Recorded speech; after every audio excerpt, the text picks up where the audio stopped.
จังได้กะขอขอบคุณขอบใจนำเพิ่นหลายๆเด้อแม่อำพองเด้อที่ฝากเงินหรือว่าโอนเงินมาให้เบาเฮียงได้ซื้อเครื่องซื้อของหรือว่าอ่าเพื่อเป็นของขวัญให้กับเบาเฮียงที่กำลังจะแต่งงานใหม่ทุกคนเลยอยู่ในรอบนี้หรือว่าอยู่ในเดือนนี้นี่ FC ของเบาเฮียงนี่สนับสนุนเบาเฮียงมาหลายอย่างเลยทุกคนผู้ที่บ่เคยมาบ้านก็มีแล้วก็ผู้ที่บ่ได้มาเลยก็หลายทุกคนเลยฉะนั้นแล้วเบาเฮียงก็เป็นอีกส่วนหนึ่งที่อยากสื่อความหมายของคำว่าบ้านเกิดให้ FC หรือว่าให้พี่น้องๆให้ลุงป้าน้าอ้าวได้เบิ่งได้ส้มเบาเฮียงก็ได้นำเสนอในเรื่องราวในคลิปอย่างต่างๆให้เพิ่นได้เบิ่งแทนว่าซั่นซะ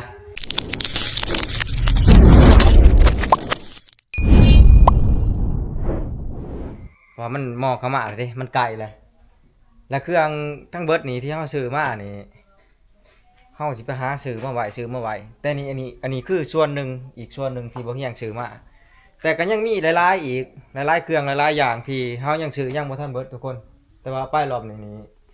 เฮาซื้อได้ส่ำนี้ก่อนจักมีหยังแหน่ทุกคนลงๆลืมๆแน่นะเพราะว่าอยู่ในรายการเฮาจดไว้นี่ก็ยังมีหลายอย่างอีกที่มันขาดเหลือ ที่เฮาสิซื้อมาเพิ่มอีกทุกคนแต่ว่าสำหรับมื้อนี้บ่าวเฮียงก็ไปซื้ออยู่พุ่นแหละอยู่เมืองคงพู้นทุกคนไปกับสดา2คนตอนนี้มาฮอดเฮือนแล้วบัดนี้ทุกคนเฮาอ่าจักสิมีอีหยังแหน่แหละก็เบิดไปหลายเติบมื้อนี้พอดีเฮาสิเอาเขามาเก็บเมียนอยู่ในเฮือนบัดนี้ทุกคนนี่แหละก็ประมาณนี้น้ำส้มน้ำหวานนี่ก็หลายเติบอยู่แต่ว่า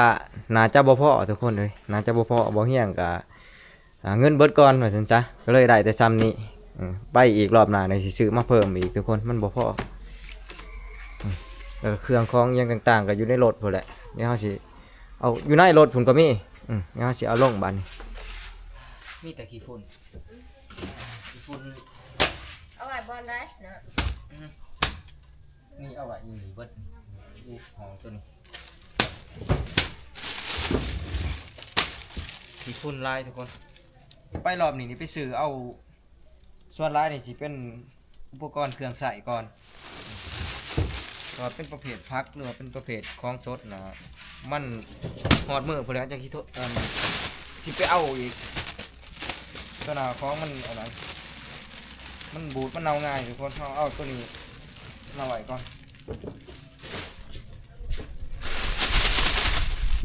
ทยอยซื้อนั่นแหละถ้าว่าสิซื้อบาทหอดมืองานมือเดียวนะมันจังได้กับบ่ท่านแน่นอนแล้วก็ได้บ่ครบแน่นอนซื้อไว้แต่ว่าคิดพอจะได้ก็จังไปซื้อเอาไหม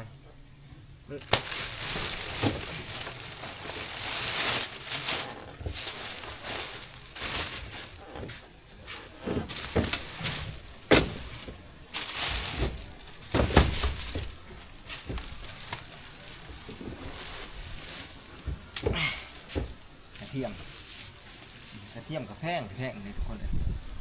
กระเทียมนี่ประมาณ400เกือบ500 บาทก็ได้นี่อันนี้ทงกระเทียม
พี่ตัวนี้สิเป็นอันนาประเภทกล่องโฟมแพ็คใส่เข่าวหรือว่าใส่อาหารอหยังต่างๆนะนี่เป็นกล่องโฟมแบบเป็นจานแล้วก็เป็นถ้วยนี่แหละกับจักสิพ่อจักบ่เพราะว่าเฮาก็บ่เคยจัดงานหยังจักเทื่อนะมีแต่ว่าซื้อมาอันนั้นเบิ่งซื่อๆแล้วก็เฮาคิดไล่ในมืออันนั้นงานก่อนถ้าว่าบ่พอจะสิไปซื้อเพิ่มอีก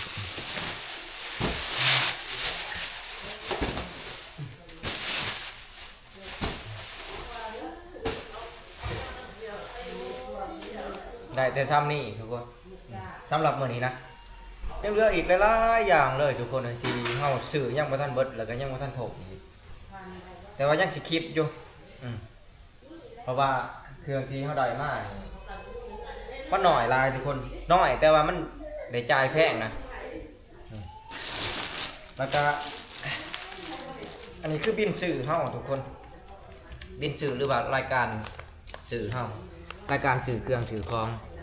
นี่ก็สิเว้ารวมแล้วก็รายจ่ายนั่นแหละนี่แม่นเบิดนี่ลงมาฮอดพี่แหละนี่แน่นี่แล้วก็เฮาได้รวมออกมาเบิดเลยทุกคนเลยสำหรับเครื่องของที่เฮาซื้อมาในมื้อนี้สิ่งที่เห็นนี่ก็เป็นประเภทเครื่องครัวน้ำหวานอีหยังต่างๆแล้วก็น้ำปลาอีหยัง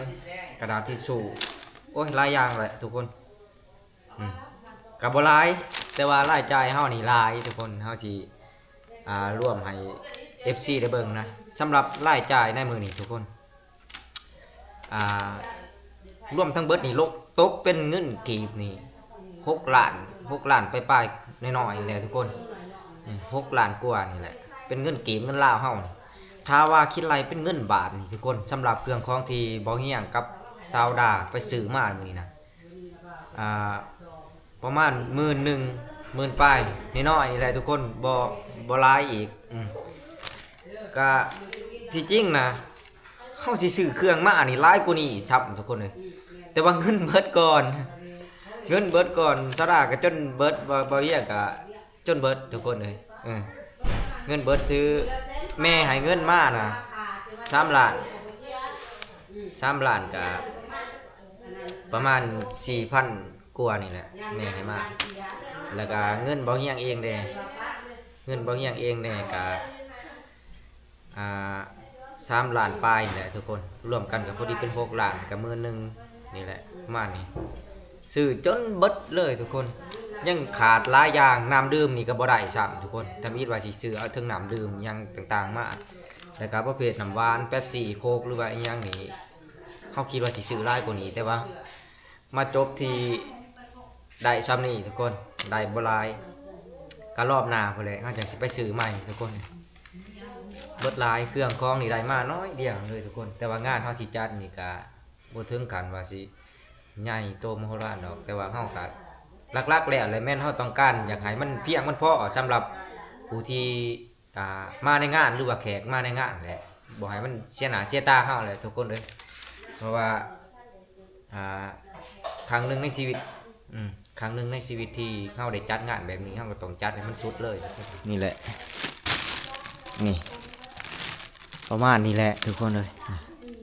แน่นอนอยู่แล้วบ่พอทุกคนมันบ่พออยู่แล้วนะมือใหม่ก่อนจังสิไปซื้อมาใหม่แล้วก็สิคิดใหม่อีกทุกคนจักลืมอีหยังลงอีหยังนะนี่เอาไว้ซ้ำนี้ก่อนเอาเก็บมาไว้ซ้ำนี้ก่อนมือต่อไปพุ่นแหละแต่ละมือแต่ละเว้นนี่เบาเฮียงแทบสิบ่มีเวลาเลยทุกคนเลยมีแต่เฮ็ดหันเฮ็ดนี่แล้วก็แบ่งเวียกกันกับไอ้ต้อมอีกมื้อนี้เราก็ไปแก้พื้นแก้อีหยังมาแทนเบาเฮียงทำอิฐเบาเฮียงว่าสิเป็นคนไปแก้ไปหยังเองนะแต่ว่าเราไปแก่มากับพานใหญ่ไปตัดพื้นอยู่พุ่นแหละอยู่ตีนผู้พุ่นแหละทุกคนเลยกับแบ่งเวียกันไปบางอย่างก็ไปซื้อเครื่องซื้อของให้มาเข้ามาในงานแล้วก็ผู้ชาวพุรดาแล้วก็มื้อนี้นี่เบาเฮียงสาเหตุที่เบาเฮียงไปซื้อเครื่องซื้อของมานะเบาเฮียงก็ไปเอาเงินเลยทุกคนเลยมี FC หรือว่าผู้ใหญ่ใจดีจากเมืองนอกเพิ่นฝากมาต้องขอขอบใจนำ ผู้ใหญ่ใจดีว่าซั่นซะที่เพิ่นสนับสนุนเบาเฮียงมาโอนเงินมาให้เพื่อให้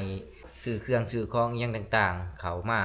ใช้ในการเฮ็ดเวียกงานอิหยังต่างๆนะจังได้ก็ขอขอบคุณขอบใจนำเพิ่นหลายๆเด้อแม่อำพองเด้อที่ฝากเงินหรือว่าโอนเงินมาให้เบาเฮียงได้ซื้อเครื่องซื้อของหรือว่าอ่าเพื่อเป็นของขวัญให้กับเบาเฮียงที่กำลังจะแต่งงานใหม่ทุกคนเลยก็บ่ประมาทบุญคุณเพิ่นเบาเฮียงก็บ่มีอีหยังที่สิตอบแทนได้ทุกคนเพราะว่าอยู่ไกลกันแน่โทรศัพท์ก็พอได้แต่เห็นหน้าเพิ่นนะทุกคนเลยเพิ่นก็สนับสนุนแล้วก็ซัพพอร์ตเบาเฮียงมาตลอดทุกคนบ่ว่าแต่เพิ่นดอกก็มีคนอื่นนำแน่เพิ่นก็สนับสนุนเบาเฮียงมาอยู่เบาเฮียงก็สิขออวยพรให้แก่ผู้ที่เพิ่นมีบุญคุณหรือว่ามีน้ำใจที่ฝากเครื่องฝากของมาให้เบาเฮียงแน่แล้วก็ฝากเงินฝากคำอย่างต่างๆนะจงมีสุขภาพเข้มแข็งเด้อแม่เด้อพอเด้อที่สนับสนุนเบาเฮียงมาจงมีอายุหมันคนยืนแล้วก็ประสบผลสำเร็จทุกหน้าที่เวียกงานแล้วก็มีคนหักคนหอมลำรวยๆเฮงๆปังๆต่อไปเมื่อหน้าอีกเป็นโฮมโพโฮมไส้ให้แก่ลูกๆหลานๆเป็นที่นับหน้าถือตาของคนหลายๆคนที่เพิ่นฝากเครื่องฝากของมาให้เบาเฮียงนี่ก็มีอีกได้มีอยู่ประเภทเป็นเครื่องใช้เป็นมีดเป็นอีหยังต่างๆนี่ก็ยังมีอยู่ทุกคนที่เพิ่นฝากมาให้เบาเฮียงได้ใช้ภายในงานบ่หรือว่าในใช้ในการดำรงชีวิตในประจำวันบ่ว่าสิเป็นอุปกรณ์เข้าป่าหากินบ่หรือว่าอุปกรณ์อิหยังต่างๆเพิ่นก็ฝากมาให้เบาเฮียงยอมรับว่าอยู่ในรอบนี้หรือว่าอยู่ในเดือนนี้นี่ FC ของเบาเฮียงนี่สนับสนุนเบาเฮียงมาหลายอย่างเลยทุกคนเบาเฮียงก็ซาบซึ้งในอกหรือว่าในใจเบาเฮียงเองนี่ก็เป็นลูกชาวไร่ชาวนาผู้หนึงว่าซั่นซะเบาเฮียงก็มาเฮ็ดคลิปวิดีโอลงแอปแดงให้ FC ได้เบิ่งเพื่อสะท้อนถึงการใช้ชีวิตประจำวันอยู่ในเขตชนบทหรือว่าอยู่ในเขตบ้านนอกของหน้าเฮานี่ออกสู่สังคมให้ FC ที่อยู่เมืองนอกเมืองหน้าได้เบิ่งหรือว่าผู้ที่ไปทำงานอยู่ต่างประเทศเบาเฮียงก็ได้เฮ็ดคลิปวิดีโอหรือว่าเล่าเรื่องแชร์ประสบการณ์อย่างต่างๆให้ FC ได้เบิ่งผู้ที่บ่เคยมาบ้านก็มีแล้วก็ผู้ที่บ่ได้มาเลยก็หลายทุกคนเลยฉะนั้นแล้วเบาเฮียงก็เป็นอีกส่วนหนึ่งที่อยากสื่อความหมายของคำว่าบ้านเกิดให้ FC หรือว่าให้พี่น้องๆให้ลุงป้าน้าอ้าวได้เบิ่งได้ส้มแทนที่ตัวเองจะได้มาบ้านเบาเฮียงก็ได้นำเสนอในเรื่องราวในคลิปอย่างต่างๆให้เพิ่นได้เบิ่งแทนว่าซั่นซะเบาเฮียงก็ดีใจได้ที่มีคนหักคนหอมเบาเฮียงหลายมีคนซัพพอร์ตเบาเฮียงหลายแล้วก็มีคนมักในการเฮ็ดคลิปของเบาเฮียงนี่เบาเฮียงก็ดีใจได้ทุกคนแล้วก็อยู่ในมื้องานแต่งของเบาเฮียงหรือว่าอยู่ในมื้อจัดงานอย่างต่างๆก็ยังมี FC จากประเทศเพื่อนบ้านเพิ่นก็สิมาทุกคนเบาเฮียงก็ดีใจถ้าว่าเพิ่นมาได้ก็ดีแล้วก็มาบ่ได้ก็บ่เป็นหยังเพิ่นก็ยังโอนเงินมาช่วยนะเบาเฮียงดีใจหลายลีทุกคนเลยบ่จักสิว้าวเลยนะเอ้ามีแต่ว่ามื้อหน้าเฮาจังสิไปซื้อเบิ่งเครื่องใหม่แล้วก็สิไปอันนั้นใหม่ทุกคนสำหรับมื้อนี้ก็ได้ซ้ำนี้แล้วก็ยังมีอีกส่วนหนึ่งทุกคนสำหรับเงินที่แม่หักของเบาเฮียงเพิ่นฝากมาตั้งแต่ประเทศนอกนะเบาเฮียงก็ได้หักออกไว้อีกส่วนหนึ่งเอาไว้ให้พอตู้จอยทุกคนเพราะว่าเพิ่นฝากมาในมื้อน่ะเพิ่นสั่งกับเบาเฮียงไว้ว่าแบ่งให้พอตู้จอยนะเด้อแต่ว่าพอตู้จอยนี่ยังบ่ทันมาแต่บ้านเพิ่นยังค่าเวียกเพิ่นอยู่อีกประมาณวันที่20ปลายนี่แหละเพิ่นจังสิมาทุกคนเบาเฮียงก็สิเก็บเงินอีกส่วนนี้ไว้ให้เพิ่นอีกนะนี่ก็เป็นดินคูนหน้าบ้านนี่บ่เฮียงก็บ่ฮู้ดอกว่าพ่อกับแม่เพิ่นสั่งมาแต่เฮิงปานใดแต่ว่าบ่เฮียงเข้ามามื้อนี้นี่เห็นดินกองไว้หน้าบ้านนะทุกคนที่จริงหน้าบ้านมันก็กว้างอยู่แล้วแล้วก็มันเป็นเดินเรียบอยู่แล้วนะแต่ว่าพ่อกับแม่เราก็ยังบ่พอใจทุกคนเราก็สั่งเขาเอาดินมาถอกมาเทหน้าบ้านอีกมาปรับหน้าบ้าน จัดเดินจัดอิหยังให้มันหามันเพียงกว่าเก่าทุกคนเลยนี่แต่ว่าบ่เฮียงได้ยินข่าวๆมาว่าดินกองหนึ่งหรือว่าดินรถหนึ่งนี่ประมาณ450 บาทนี่ประมาณนี้แหละมันถือ300,000ปลายสำหรับเงินลาวเฮานี่เราสั่งมา2รถมามื้อนี้ใช้ละไก่เอามาอีกบ่ บ่ได้ ตัวใด นี่ เห็นตัวนี้บ่แม่นบ่ แมนบ่ เอามาเบิดสองบ่ นี่แมนตัวเดียว ตัวนี้บ่เอามาใหม่บ่นี่ แมนหักตัวเบิ่งดู เคยไปต่อแล้วบ่นี่ ได้3โต๊ะเลย ได้3เลย แมน โอ้ ได้3โต๊ะแล้วได้ตัวนี้ท่อนเกี่ยงนี่ ที่มันเจ้าเนาะกับไก่นี่เนาะ เอามาเรื่อยๆเรื่อยๆนี่ ต่างมันเปิด ต่างเปิดดีเนาะฮ้อนกับหุ่มซบอีกเนาะ บืนสิไปล่องเลยได้นี่ ค ฮะ รับสิไปเลย ไปลินผู้เลยบืนนี่ ไปกับพันใหญ่เพิ่นไปสองคน ไปจังมือ เพิ่นมา3 โอ้ยสนุกพวกเจ้าแล้วเนาะบ่ได้ค่าเวียกไปเอาป่าน แมนมักเด้อไก่สุกไก่15เผามักเด้อไก่เพิ่นว่า คอยตีอยากไปสิได้ ยาแล้วงานจะไปคอยมาแต่พุ่นนี้งานเจ้าผู้เจ้า ไปเพื่อแน่เด้อ แล้วก็ย่างเพื่อแน่ บ่ได้ยางไหน จากย่าง1กิโลจากก็ย่างเป็น2กิโลย่างเพื่อคอย เสียวห่างขึ้นไป เสียอีห่างขึ้นไป แม่น ขี่เพื่อแน่สันนะ เสียวห่างขึ้นไป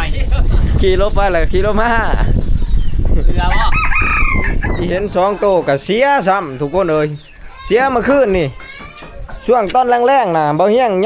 ยังเกลือเข่าอยู่ยังเอามากล้วยให้กินอยู่นี่ตื่นมายังมื้อเช้านี่เห็นพาตกออกแนวนี่เห็นพาตกออกอยู่เพิ่นแนวนี่บ่แม่นว่าลืมอัดมันอันนี้พานี่ถ้าว่าเฮาใส่จังซี่นี่มีคนเอาใส่จังซี่นี่ถ้าว่าเอาใส่จังซี่นี่มันเลิงออกได้นี่นี่เด้นี่มันออกจังซี่ได้นี่นี่นะเพราะว่าปกติเฮาสิใส่ทางนี้นี่ปกติเฮาใส่ทางนี้มันสิออกบ่ได้นี่ทางนี่ตัวนี้ออกซ้ำนี่บ้านนี้ตื่นมายามมื้อเช้ามาส่องเบิ่งอีเห็นแล้วว่ะเห็นแต่บักกล้วยแล้วจะแม่นมันคักบ้านนี้กำลังย่องมื้อวานมื้อซื้อนี่กำลังย่องว่ามันกำลังใหญ่เห็นเสียสัมทุกคนเลยยังเหลือแต่ขอกเป่าบ้านนี้เลี้ยงมาถูกเลี้ยงมายากเลี้ยงมาเอามาตั้งแต่น้อยจนใหญ่ทุกคนเสียสัมแต่มือแรงนี่สิโทรเอาพันธุ์ทองแท้แล้วก็พันธุ์ใหญ่แน่ออกน้ำนี่ไปหาใต้ตาเบิ่งอีเห็นทุกคนแถวตะปาดหัวแทนเดี๋ยวจักมันสิไปหอดใส่บ่เฮียกับหัวแต่เนาะนั่นแหละทุกคนมันไปตอนดึกๆหรือว่าตอนสิแจ้งก็บ่ฮู้ใช้ของใหม่เบิ่งของใหม่นี่บ่ บ้านนี้คือสิมานต่อไก่บ้านนี้ โอ้มันบ่มาน้ำเสือติ บ่มัน โอ้เสือลายพราง แม่นไล่พาง โอ้ครบชุดเนาะเจ้าเฮ็ดนี่โบ่บานนี่ คือใหม่ๆเลยนี่เอาไว้แต่สำนี่มันสิเห็นบ่ไก่บ้านนี้ บานนี้ไก่บ่เห็นบานนี้ แม่ คือสิมานบานนี้เนาะคนก็สิบ่เห็นแหละเจ้า จะบ่เห็นบ่ข่าวมาหั่นเด็กไทยไปต่อไก่เจอสายหย่อง